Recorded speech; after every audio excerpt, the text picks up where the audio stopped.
Lembrando que nós temos um perfil na categoria, um perfil da categoria, alterado ao longo do tempo, com o grande número de ingressos que houve durante os governos Lula e Dilma, um perfil de categoria com uma educação formal para além dos cargos que ocupa, né, mais jovem, e, portanto, a gente tem que revisitar o projeto histórico, e essa é a nossa posição do Ressignificar, de encontrar a saída para todos os ataques que sofremos, especialmente no período pós-golpe 16, mas também aquelas limitações que o PCCETAI deixou em aberto em relação ao nosso projeto histórico. Então, acho que o nosso instrumento primeiro de estudo e compreensão, por parte dessa nova categoria, pode-se dizer, são os nossos projetos de Universidade Cidadã para os Trabalhadores e o projeto histórico de carreira. E nesse sentido, né, é bom a gente situar, e a gente situa na tese, né, as nossas teses de todos os coletivos também, eu acho que devem ser um outro instrumento de estudo para que a gente consiga confluir numa saída, de uma solução unitária, né? Porque essa luta, apesar de nós termos conseguido derrotar o bolsonarismo, sabemos de todas as ameaças do governo de coalizão que temos, e não será uma luta fácil.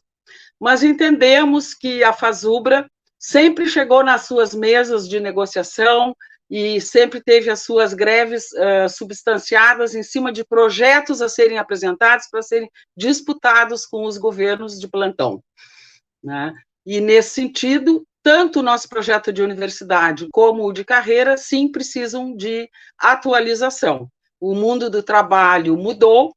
nós sofremos todos os ataques em termos de diminuição dos cargos vivos, né? Foram muitos cargos extintos, se somando aquela política lá de trás do FHC,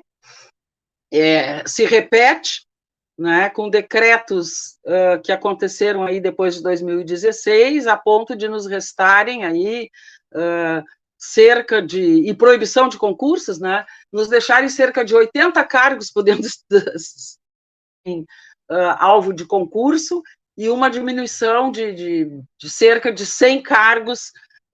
no quadro de cargos. E isso tem consequências na diminuição do quadro de pessoal das universidades, e esse é um problema institucional da educação pública em geral, e que nós, como trabalhadores em educação,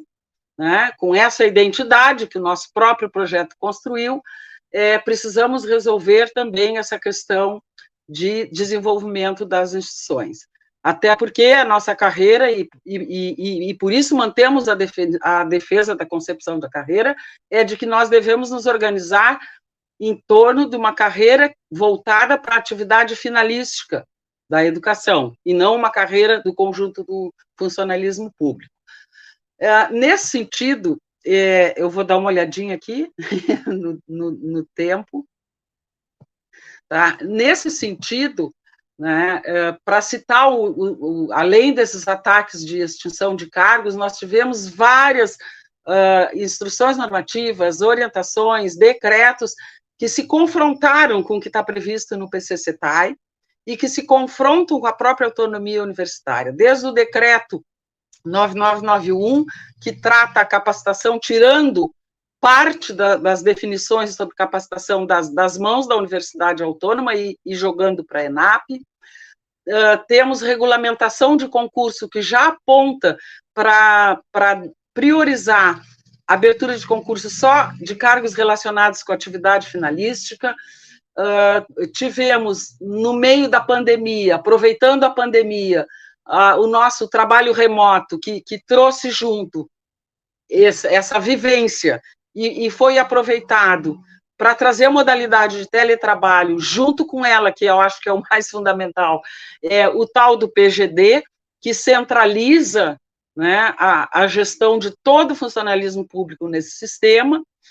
e, portanto, nós temos que responder a isso. Obviamente que, junto com isso, nós temos a defasagem salarial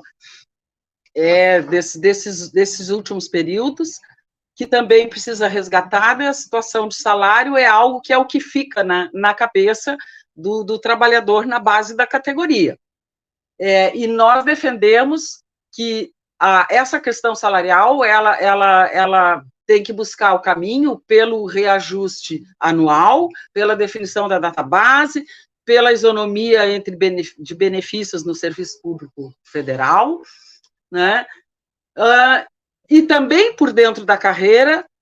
pensando a sua estrutura. Um outro elemento importante da gente poder trabalhar dentro dos nossos GTs e na base da categoria é entender que aquela estrutura de matriz, ela não é só uma estrutura de matriz com números. Todo o seu desenho, ele expressa uma concepção. E essa precisa ser compreendida para que a gente, no afã de resolver a questão do bolso, não acabe detonando concepções que nos são caras. E esse é um debate que a gente tem que fazer ele de forma aberta, tentando uma construção unitária. Então, assim, uma das questões que nós tivemos como limite no PCCETAI foi não conseguir passar a figura de um macrocargo único, onde a gente pudesse circular por dentro e mudar o nosso fazer de acordo com a necessidade institucional, e a não existência da possibilidade de ascensão funcional, né, de um cargo para outro, de uma especialidade para outra, por conta da Constituição. Então, entendemos que muitas das questões que a gente tentou resolver lá atrás na negociação do PCCETAI, eu estive presente, sempre emperraram na alegação do provimento derivado de cargos. Então, para tu alterar, para tu atualizar, inclusive, descrição de cargos e que cargos são necessários, que fazeres são necessários para pôr a universidade em funcionamento e desenvolvimento, a gente precisa ter esse cuidado na questão jurídica para poder fazer alguma mudança, né? Sob pena da gente achar, bom, temos que atualizar e a única forma sem incorrer nisso é uma nova carreira, e aí quem já está fica de fora e só os novos que entram na próxima. Então, isso para nós é uma questão de princípio. Quem está, tem que estar, seja de cargo em extinção, seja de cargo ativo, seja aposentado, seja ativo, tem que ter tratamento paritário, igualitário, dentro da concepção de carreira, né? Nesse sentido, essa revisão das descrições de cargos, a revisão de como eles são classificados, se nós devemos manter 5 níveis de classificação, se é essa uma hierarquia ainda hoje necessária, né, e produtiva para o nosso fazer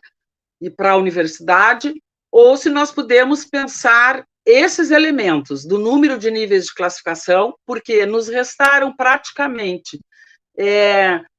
concentração nos níveis D e E,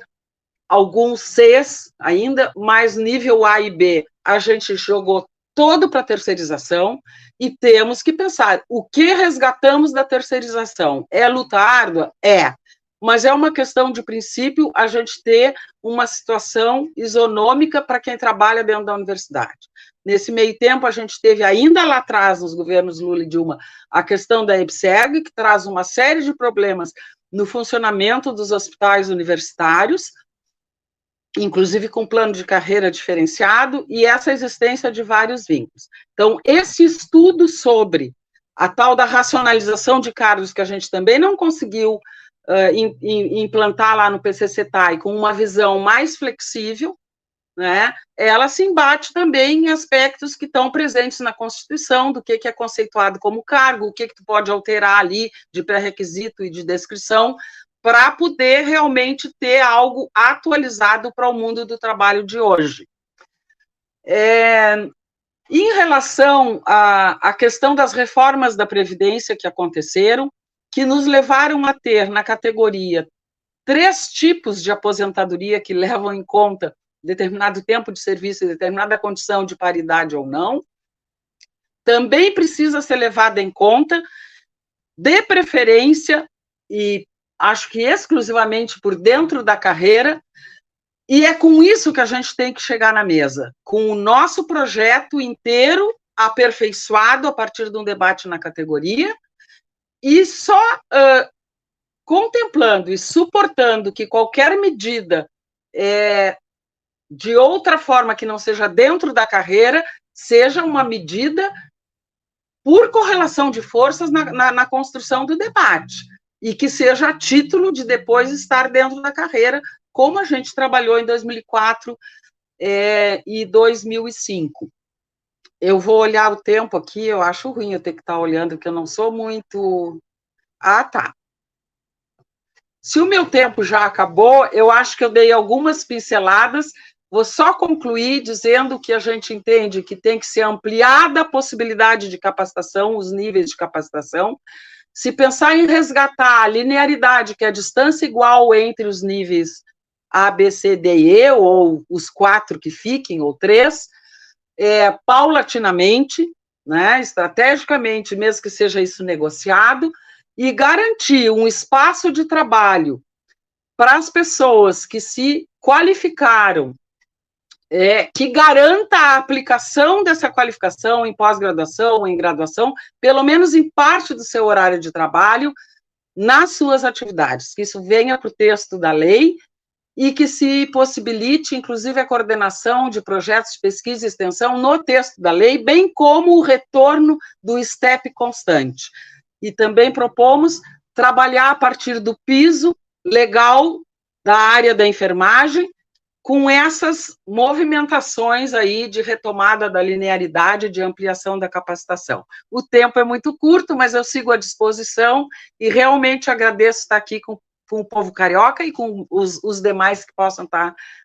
nos vendo e escutando. Muito obrigada. Valeu, Tônia, muito obrigado. Você